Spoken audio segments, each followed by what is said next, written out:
Hello, you're here with me, Juliette Bryant, on Kinda Sound Radio. And today we're going to be talking about my life work. We're here, as always, with the lovely Giles Bryant, my producer. And let's get started. Hello everyone. Hope you're all doing wonderfully out there. Juliette, today, what a subject. Your life work. Why you are here, living your life purpose, and what it is exactly that you do. And I think we can sum it up by your logo.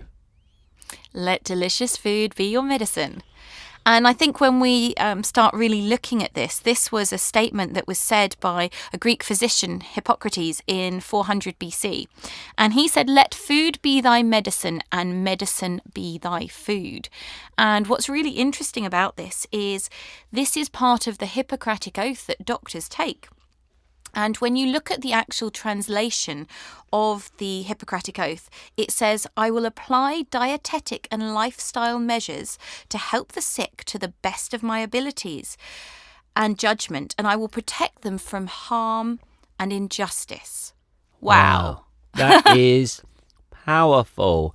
So that's when every doctor, they sign the thing that says, "Do no harm." Yeah. That's the first one, isn't it? Yeah. But I didn't actually know that it included aspects of diet and nutrition. Exactly. Isn't that fascinating? It's dietetic and lifestyle measures to Isn't help it the sick. fascinating that they go to medical school and it's been said that by some doctors that they had half an hour on nutrition in those many years at medical school. Fascinating information, Juliette. I know, it's really interesting. So for me, I really love the original concept of letting food be thy medicine. And one of the things that I found through my journey of life, through my journey of experience, which is ongoing, is that plants really are my greatest teachers. And the more I learn directly from plants through listening to them and communicating with them through meditation, through using them, through, just being out in the garden with them or foraging for them in nature, is that actually there's a repeat pattern with all of nature, with all of plants. And that repeat pattern is that at the core of everything, the thing that they're trying to teach us is about unity consciousness, is about oneness. The core of every living being has this same thing, whether it's a plant, an animal, a tree, a fungi, or a human. We all have this at our core. So we are all intrinsically linked. And I think this is such a beautiful thing when you can start to tune into.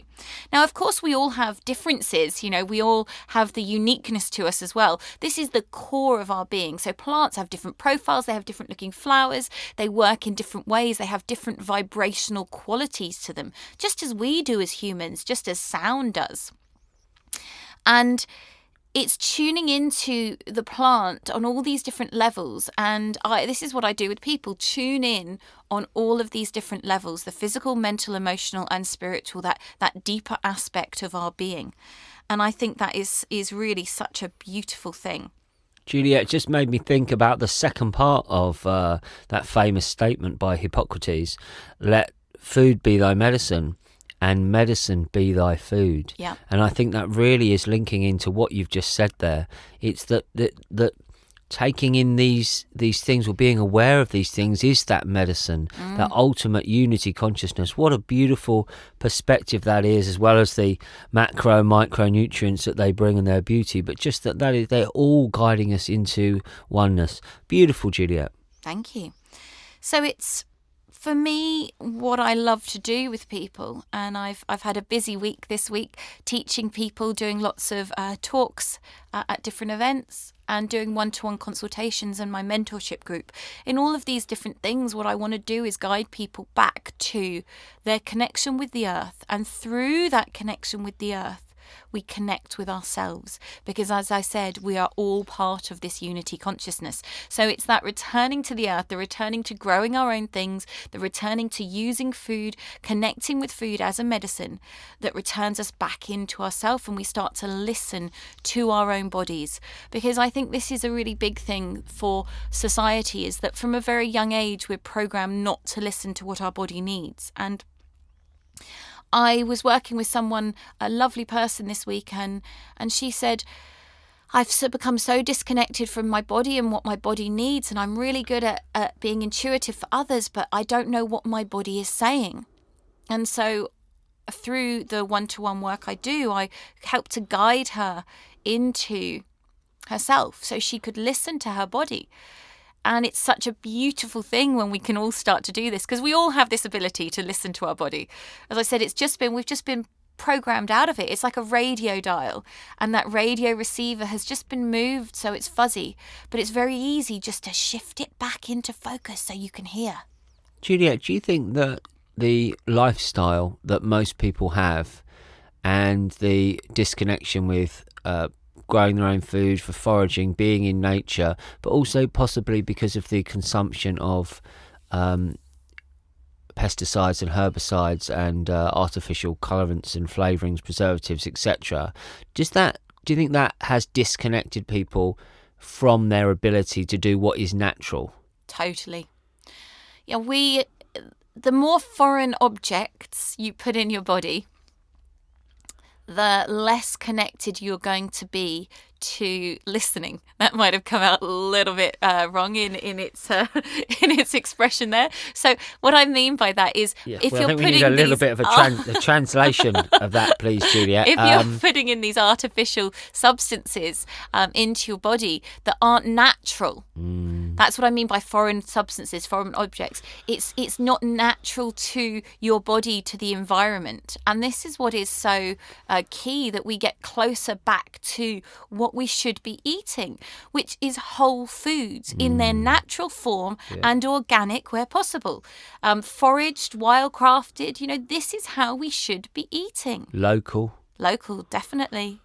And we can't do all of these things all of the time, but it's doing our best to move towards that every day, taking those steps towards living in a way where we're eating whole foods and we're growing more. So those three things again, just to recap for people. So you said, is this the order of preference for you? Whole foods, number 1.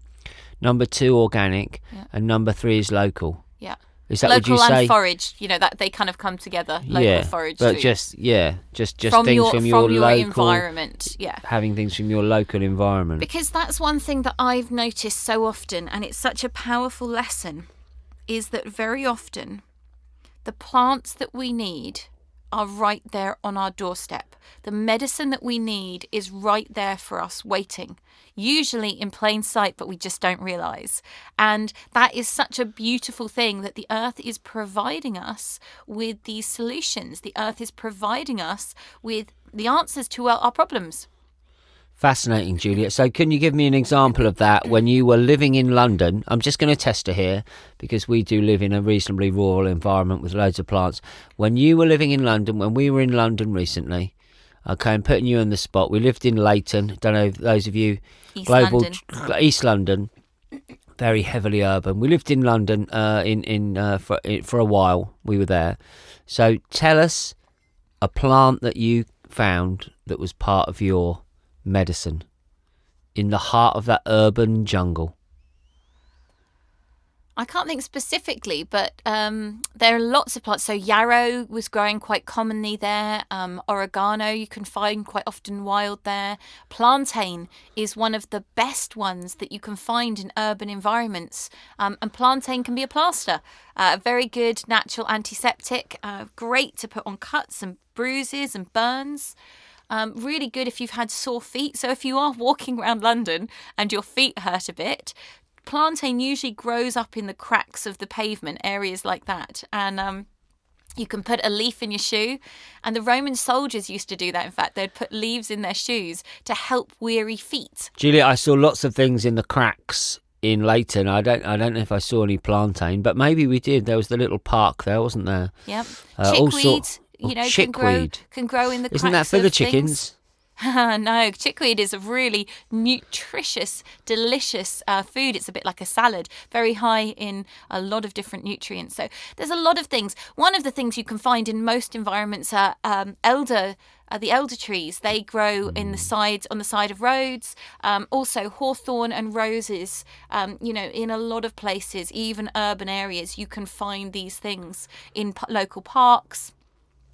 And most places do have parks around them. So, we do live in a world where, yes, there may be a lot of urban built up areas, but we still have those little pockets of greenery, which are usually a host of amazing things. I remember one time, really interesting story, when I had just given birth to my second child, Eliar, and we went for a walk.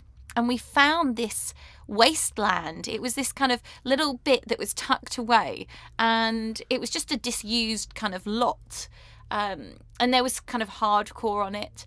And it was absolutely teeming with amazing plants. We did a video. It was, I think, our second Juliette's Kitchen video 9 years ago on this, and we made a herbal cough mixture from the plants that were growing there. There was marshmallow, there was thyme, oregano, a huge amount.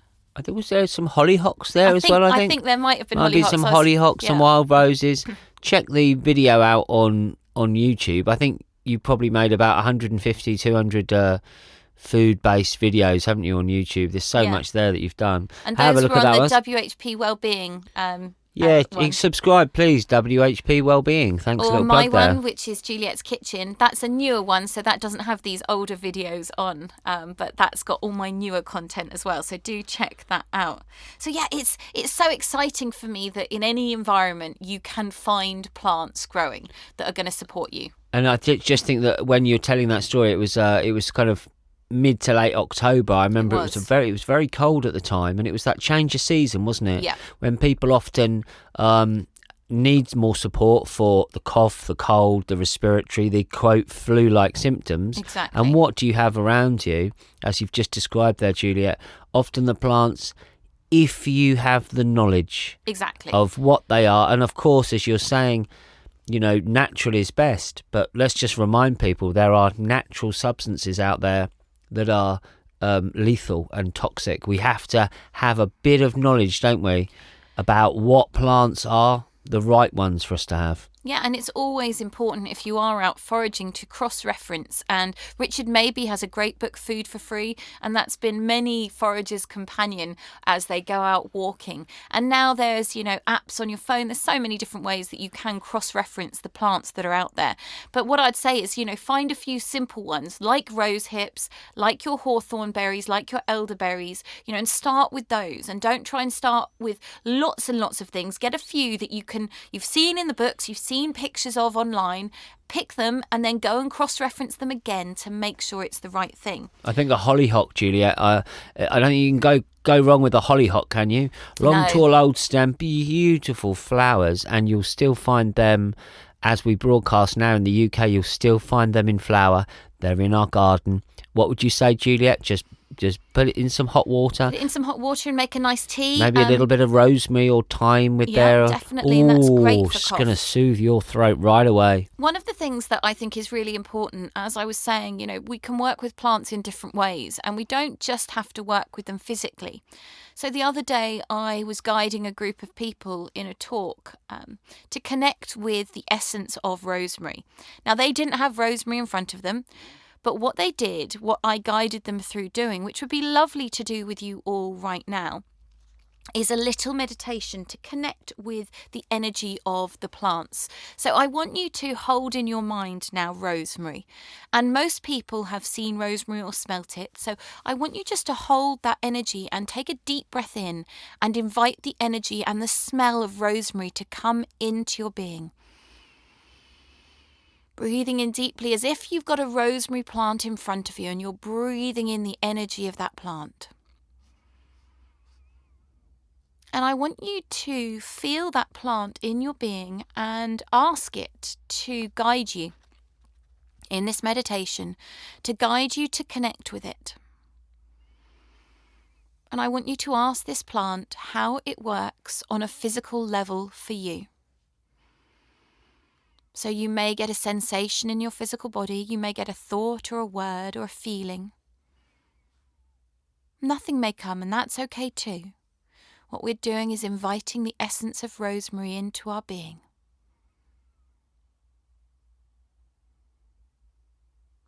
And then I want you to ask the rosemary to show you how it works on a mental level, how it can support you on a mental level. And again, you may get a word or a feeling.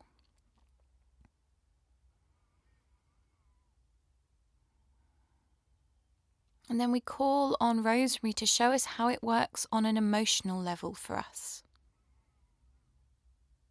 Breathing it in deeply into our body, asking how it can support us emotionally.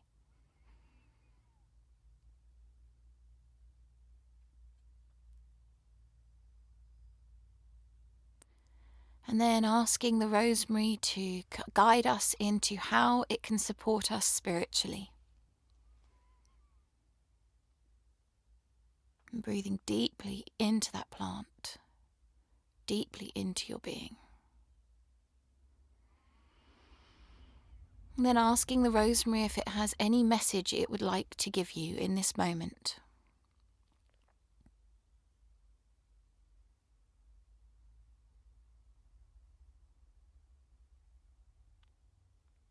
And then having a thought of gratitude for this beautiful plant that has come into your being.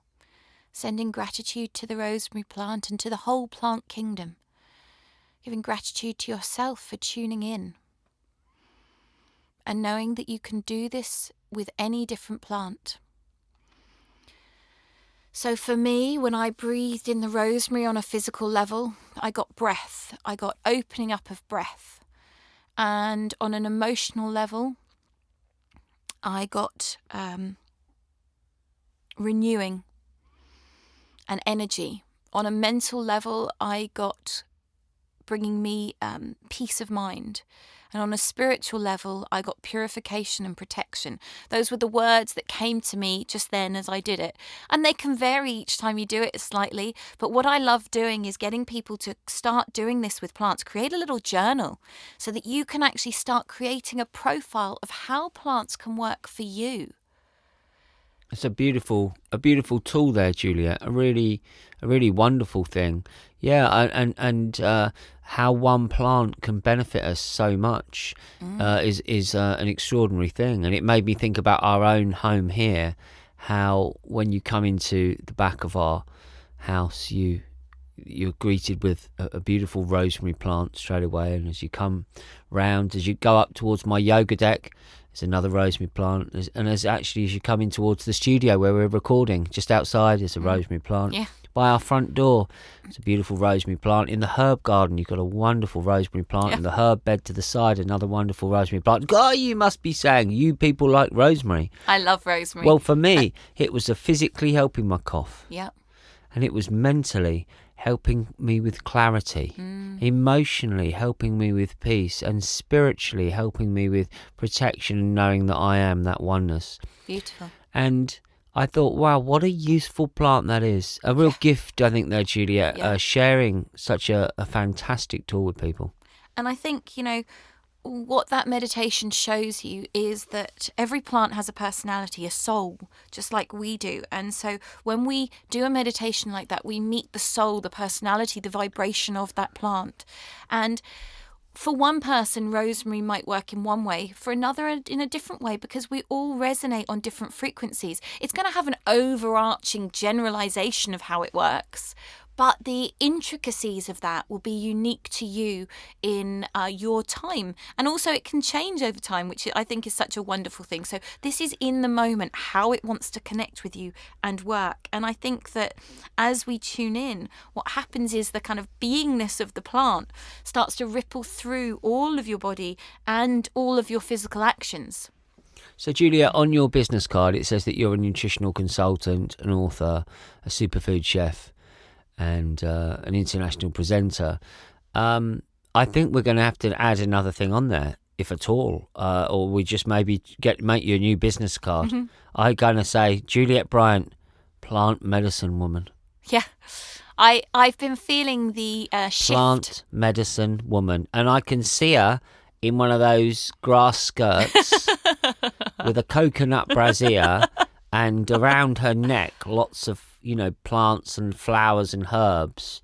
I can just see her in the in the bush there. I think that that's actually brought tears to my eyes, the plant medicine woman, because the thing is, I've been feeling the shift of what I do.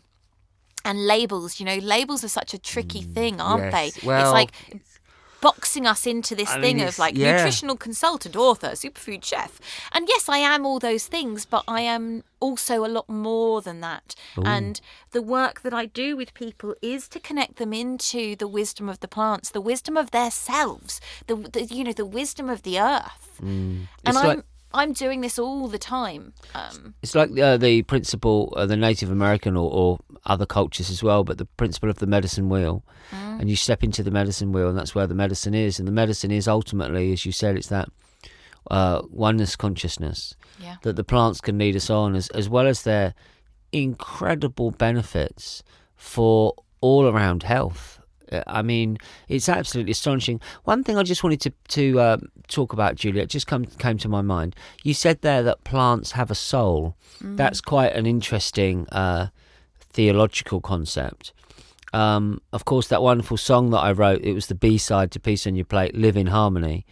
When you can get all we need from the plants and the trees, isn't it time we stopped all the killing?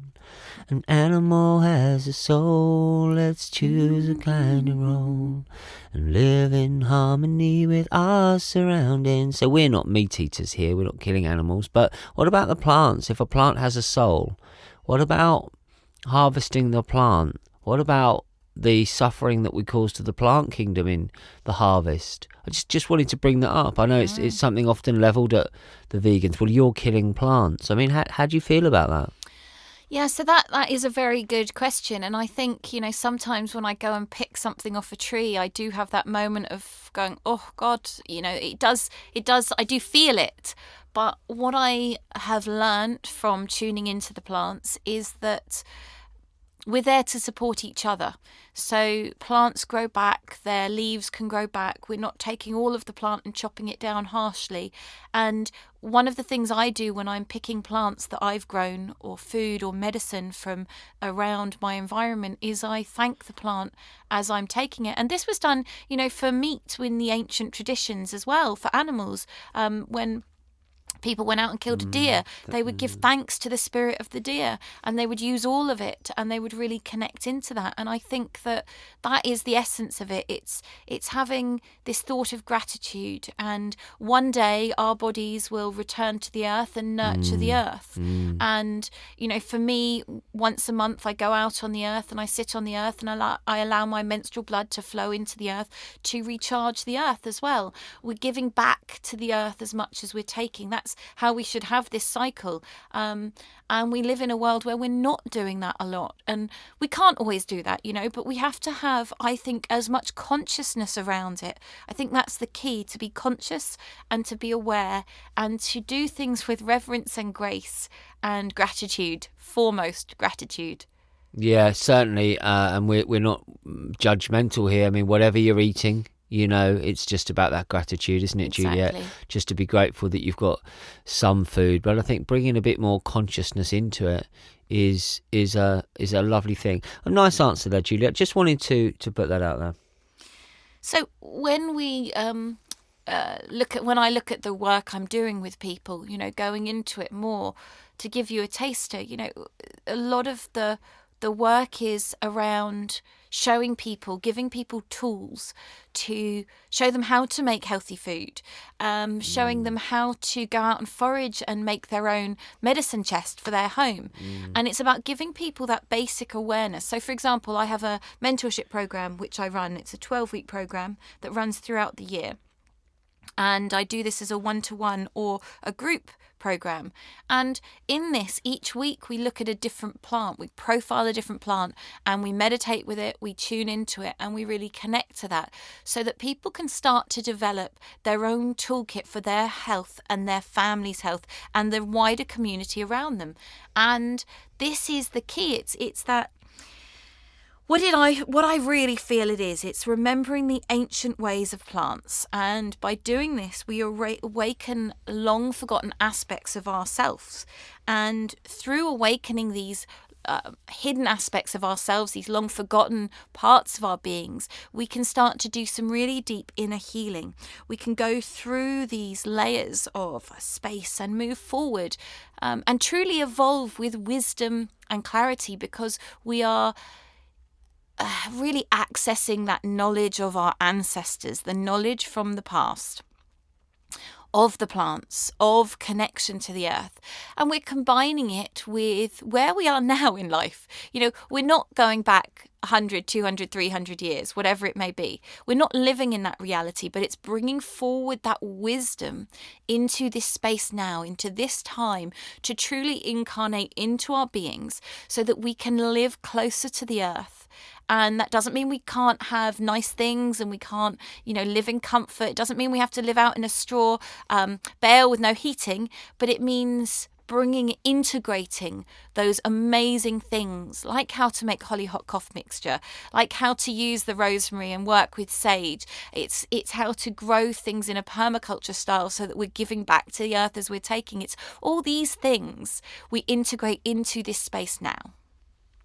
Yeah, wonderful, Juliette. And I know that your mentorship program that you've been running now, the group mentorship, it's been over a year now, isn't it? And the next round of it starts in January, doesn't it? The next group, and you have up to 8 people in the group working with people on a one-to-one basis with your consultation, and then taking people through this connection of these group meetings. It's all done online in the current situation, isn't it? Yeah. And then also being able to work with you on a one-to-one basis. I mean, I am the luckiest man in the world, because I get to work with you on a one-to-one basis, every day of my life, which is such a joy for me. Such a joy to be with the living with the plant medicine woman. It is a joy, I tell you. Oh, blimey, you've seen the photo. Oh. There we go. But Charmer, you are joy to live with you too. But you are a remarkable woman, and I think your knowledge is deepening.